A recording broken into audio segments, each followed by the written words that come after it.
सभी साथियों को नमस्कार। आपके अपने YouTube चैनल में सभी मित्रों का स्वागत है। आप देख रहे हैं कर्मठ समाचार न्यूज चैनल के माध्यम से लेटेस्ट जानकारी अपडेट। पुरानी पेंशन योजना मिलेगी राहत, जानी नया नियम और सरकारी कर्मचारियों के लिए बड़ी खुशखबरी। ऑफिस पर आया फैसला। ओल्ड पेंशन स्कीम सरकारी कर्मचारियों के लिए एक बड़ी राहत लेकर आए। खबर सामने आई।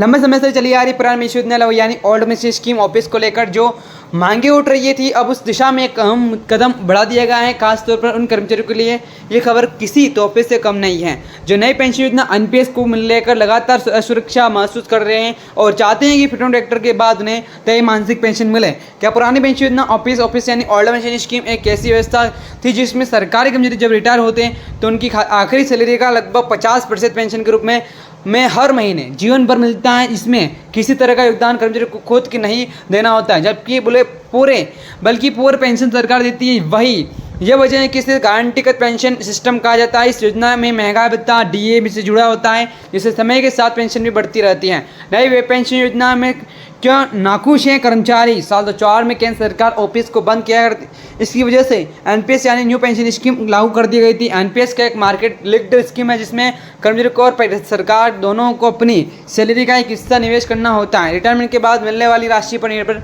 करती है मार्केट में कैसा प्रदर्शन किया, यानी पेंशन तय नहीं होती है तो पूरी तरह से शेयर बाजार पर अन्य निवेश पर आधारित होती हैं। साथ ही यही वजह है कि लाखों सरकारी कर्मचारी इसे असुरक्षित मानते हैं और लगातार पुरानी पेंशन योजना की बहाली की मांग कर रहे हैं। कर्मचारी का कहना है कि एनपीएस रिटायरमेंट के बाद जीवन को आर्थिक रूप से अस्थिर बना देती है, खासकर अब जब महंगा भत्ता लगातार बढ़ रही हो। तो कई राज्यों ने फिर शुरू कर दिए ओपीएस। राजस्थान, छत्तीसगढ़, हिमाचल प्रदेश और पंजाब जैसे राज्यों ने पहले ओपीएस को दोबारा लागू कर दिया है। इन राज्यों ने अपने कर्मचारियों को पुरानी पेंशन योजना का लाभ देना शुरू कर दिया है। झारखंड और दिल्ली जैसे राज्य भी इसी दिशा में विचार कर रहे हैं और इससे केंद्र सरकार पर भी दबाव बढ़ता है और वही अपने कर्मचारियों के लिए कुछ बड़ा फैसला लें और ओपीएस में से कर्मचारी को फ़ायदा मिलेगा। अगर ओपीएस की वापसी होती है तो कर्मचारी रिटायरमेंट के बाद हर महीने एक तय पेंशन मिलेगी जो उनकी आखिरी तनख्वाह के हिसाब से तय होगी। साथ ही महंगा भत्ते की सुविधा भी बनी रहेगी जिससे पेंशन समय के साथ बढ़ती रहेगी, जिसका का सबसे बड़ा फ़ायदा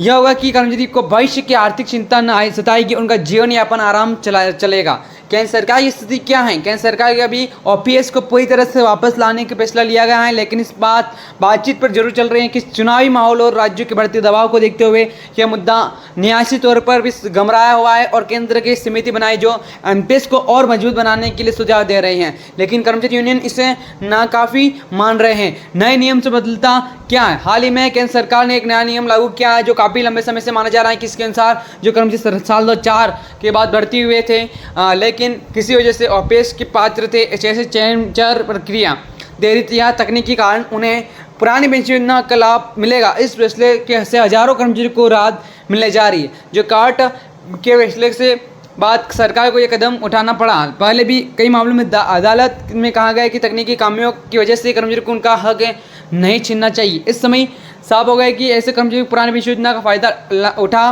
पाएंगे। साथ ही चैनल के माध्यम से लेटेस्ट अपडेट जानकारी जानने का प्रयास किया है। यदि चैनल को आपने अभी तक सब्सक्राइब करने का प्रयास नहीं किया है तो अधिक से संख्या में बढ़कर चैनल को सब्सक्राइब करें। मिलता है नेक्स्ट वीडियो में, जब तक बने रहेगा आपके अपने यूट्यूब चैनल के माध्यम से। जय हिंद, जय भारत।